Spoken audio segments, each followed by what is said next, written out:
महापौर चषक फुटबॉल स्पर्धेत आज दिलबहार तालीम मंडळ आणि खंडोबा तालीम मंडळ या तुल्यबळ संघात सामना झाला।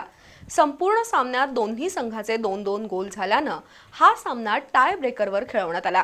त्यामध्ये खंडोबा तालमीवर 3-1 गोलनं विजय मिळवत दिलबहार संघानं स्पर्धेच्या उपांत्य फेरीत प्रवेश केला।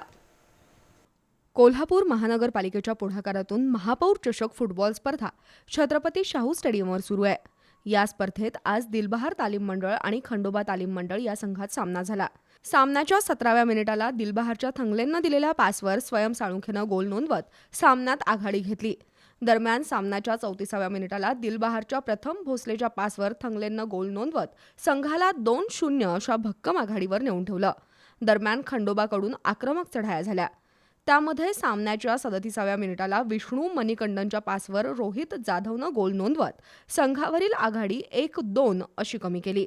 सामन्याच्या उत्तरार्धात दिलबहारकडून माणिक पाटील, फेबिन, सुमित घाडगे, प्रशांत अतिग्रे यांनी आक्रमक खेळाचं प्रदर्शन घडवलं, तर कुणाल दळवी, प्रभू पवार, पृथ्वीराज साळुंखे, ऋतुराज संकपाळ यांनी गोल फेडण्यासाठी चढाया केल्या।